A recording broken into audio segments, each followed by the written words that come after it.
The traditional ticket to a really good job in America, a degree from business school. Okay, guys, you're going out and earning 6 figures.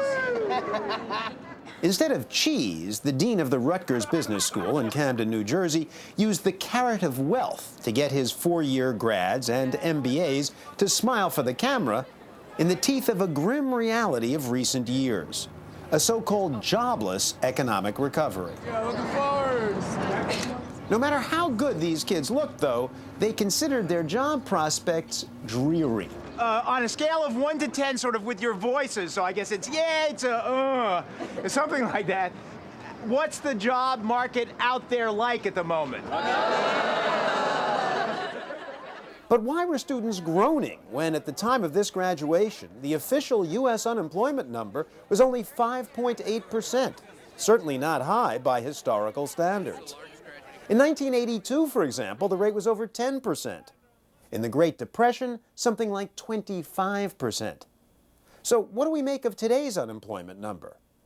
That's the purpose of this video, as well as to show you the several different types of unemployment, and finally, so what?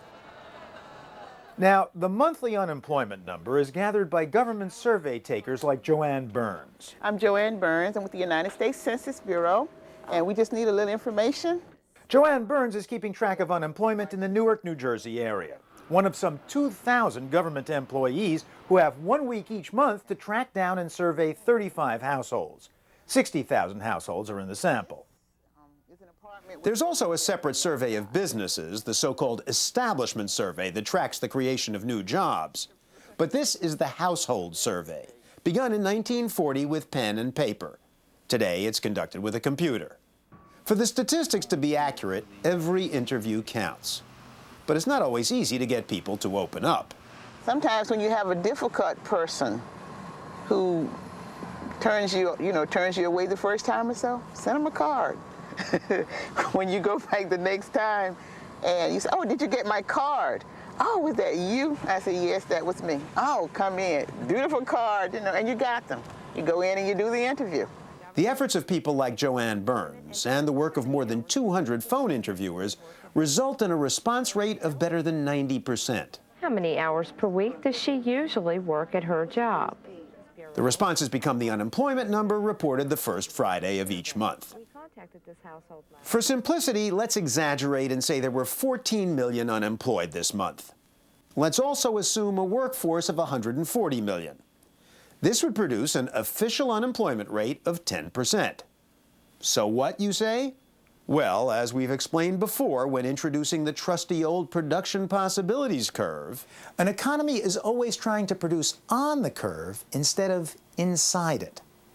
That is, imagine that the curve or frontier represents everything the economy can provide.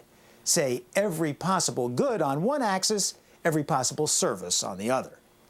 If it uses the resources efficiently, the best way it can, then it'll be somewhere on the frontier.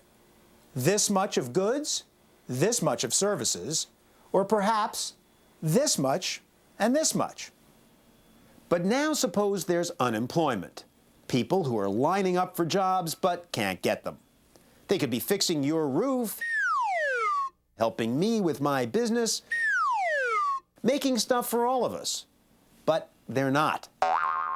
So the economy, at less than full employment, is not doing as much as it could, but somewhat less, and thus finds itself inside the curve, not at maximum production. Another important thing to understand is that there isn't just one kind of unemployment. In fact, there are 3 different kinds, which we're now going to introduce: structural, cyclical, and frictional. Take this job and shove it. I ain't working here no more. What kind of unemployment is this? Take this job and shove it. I ain't working here no more. My woman done left and took all the reasons I've been working for. I don't remember the rest of it, but you get the idea, right? So he's telling his boss to kiss off. He's quitting. The late country singer, disgruntled Johnny Paycheck, had a vivid way of expressing his type of unemployment. But what type of unemployment would we call that? Is that cyclical unemployment? Did he lose his job because the whole economy is going in the tank? No. Did he lose? Is it a structural unemployment? Is what happened to him peculiar to one particular industry? No. So that means he would be considered part of frictional unemployment.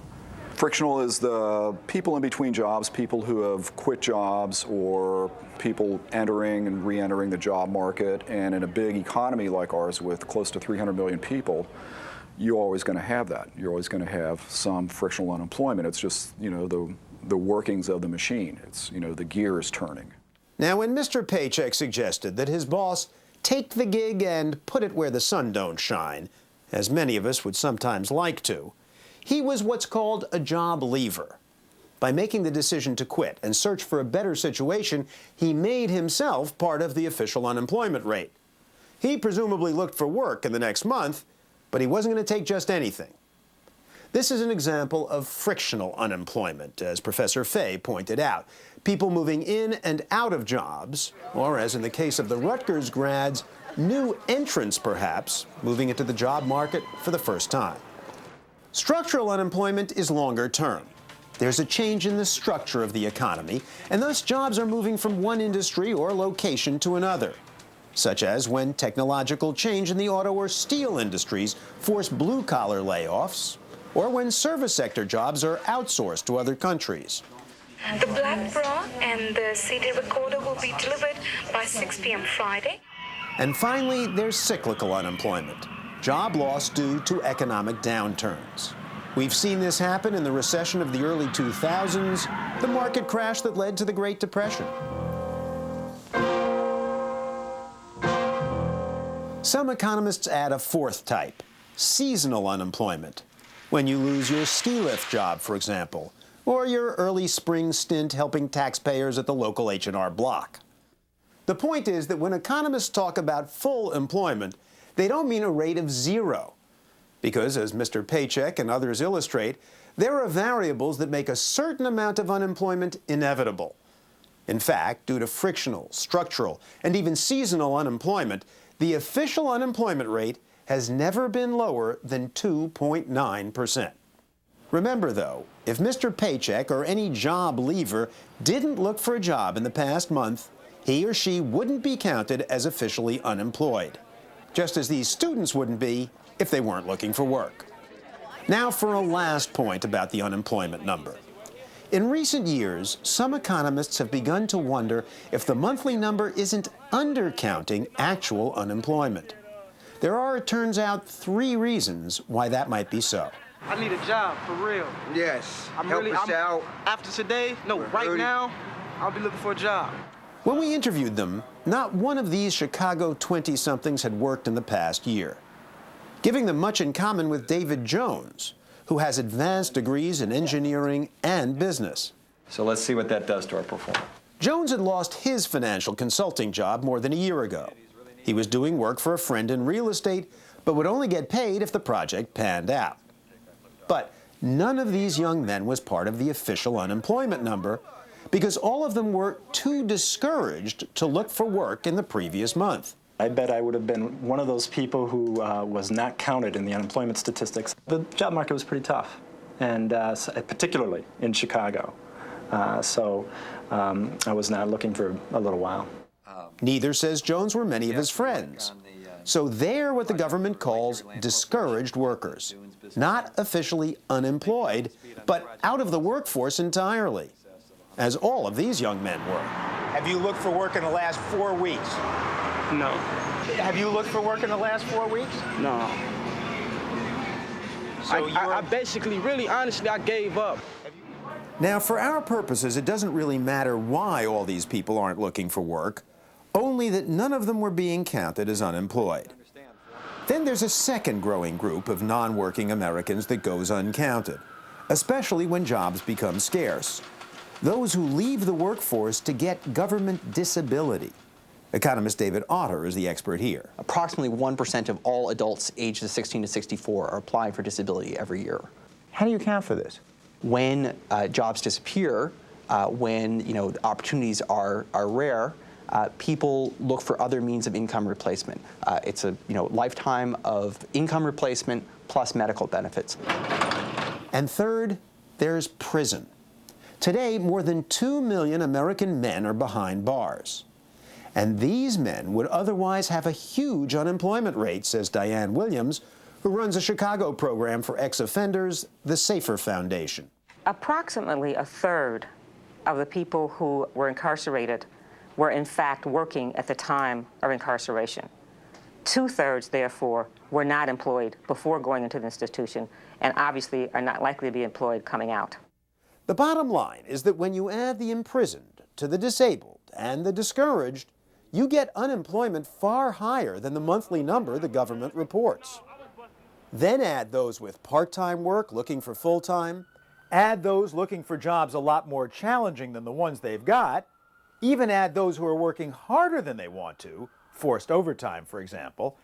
And in the end, you've got a very different picture of the job market than the official data suggest. And more importantly, an economy operating well inside its production possibilities frontier, even though the current unemployment number may sound low.